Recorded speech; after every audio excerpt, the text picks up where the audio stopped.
3. Os privilégios. Costuma-se dizer que as fêmeas são pobres vítimas da sociedade, que são exploradas e oprimidas em todas as culturas desde a pré-história e que somente no século XX conseguiram emancipação, que os homens são seus inimigos, etc. Vamos desmascarar mais esta inverdade. Todos esses estudos que afirmam que as mulheres sempre foram pobres vítimas dos machos são excludentes e tendenciosos. Excludentes porque não levam em consideração os privilégios que as beneficiaram nas várias épocas. Tendenciosos porque o fazem de forma proposital. Se estudarmos as distintas sociedades, veremos que, na verdade, o que ocorre é justamente o contrário, como denuncia Van Creveld. Aos homens sempre foram destinados os trabalhos piores, mais difíceis, pesados e perigosos. Em situações de perigo, como em catástrofes naturais, os machos têm o dever de proteger mulheres e crianças, sendo, portanto, os últimos a terem acesso à segurança e às garantias de vida. Obviamente, esses direitos das mulheres e das crianças não estão errados e são sagrados. O que está errado é mentir dizendo que as oprimimos e exploramos quando, na verdade, nascemos para protegê-las. Se deixássemos de existir, como gostariam algumas feministas, quem adentraria ao fogo para socorrer as vítimas de incêndios? Quem faria os trabalhos perigosos nas altas torres e nos topos dos edifícios? Quem enfrentaria as correntezas para resgatar as vítimas de enchentes? Quem entraria nos esgotos subterrâneos para desentupi-los? Quem carregaria os sacos de cimentos e outras cargas pesadas? Quem descarregaria os caminhões? Quem mataria os bois para a carne fosse para o açougue? Adulamos e bajulamos as fêmeas na esperança de recebermos migalhas de sexo. O contrário jamais ocorreu. Competimos acirradamente entre nós por elas.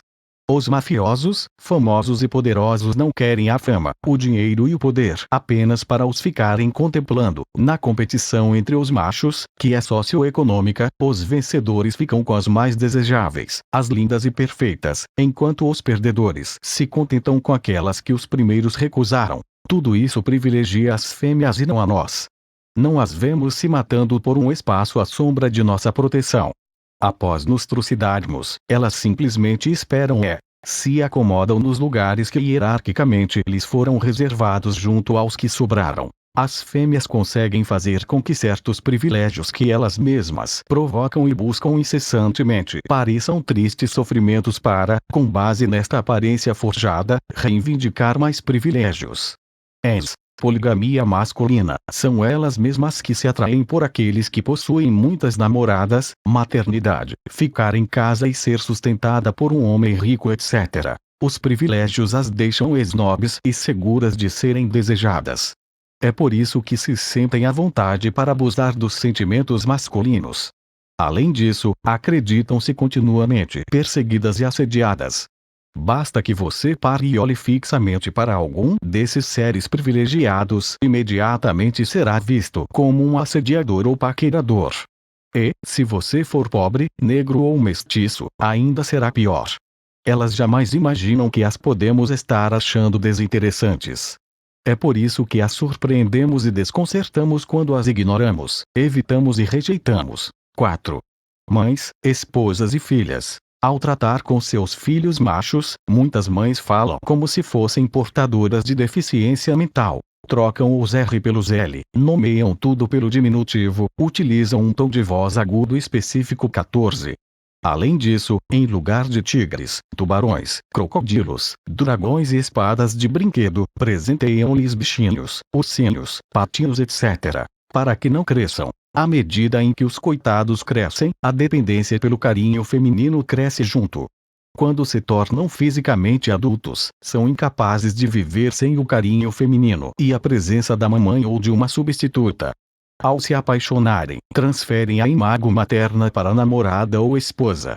A transferência leva consigo as expectativas, obrigações e exigências. O infeliz espera das mulheres o que estava habituado a esperar da mãe: amor.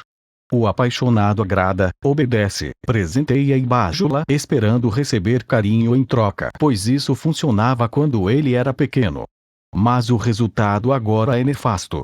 As fêmeas reagem de forma oposta à esperada e o desconcertam. Espertinhas como são, as mulheres tiram proveito desta carência. Longe de se compadecerem do estado emocional dos machos, utilizam-no como ferramenta para se defenderem e dominá-los. Para completar a obra, as espertinhas apregoam aos quatro ventos que os escolhidos serão sensíveis, carinhosos, românticos, bondosos, honestos, sinceros e trabalhadores. É como se dissessem: se vocês forem bons meninos, lhes daremos amor e sexo do jeito que vocês querem. Tudo não passa de uma mentira. A experiência e a observação direta revelam o contrário. Diante de uma mulher linda, os homens se submetem e fazem tudo o que lhes é mandado, assemelhando-se a cães e a bestas de carga. Dão o máximo e recebem o mínimo. Esperam ser recompensados com sexo e carinho de ótima qualidade, mas se frustram. Os apaixonados, quando se casam com suas deusas, são explorados, enganados e traídos.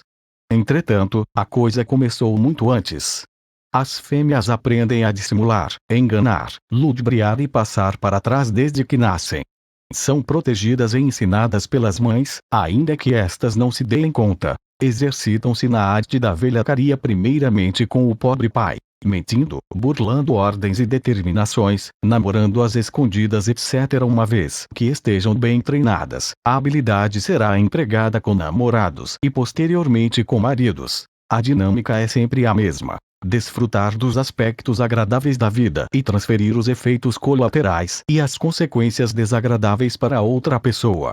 As filhas querem fazer livremente o que lhes dê vontade sem deixarem de ter as despesas custeadas pelo pai. Para o namoro ou promíscuo ficar, as meninas exigem ser tratadas como adultas, mas, para o custeamento de despesas e obrigações de autossustento, exigem ser tratadas como crianças. As mulheres adultas querem viver livremente, isentas de obrigações matrimoniais, mas sem perderem os direitos de esposa/namorada/noiva. Os otários devem segurar o rojão para que as espertas se divirtam. Enquanto não saibam devolver as consequências das atitudes alheias, os infelizes machos sofrerão muito nas mãos das espertinhas. Aquele que não transcende a concepção de mulher originada a partir da relação materna cairá vítima do apaixonamento.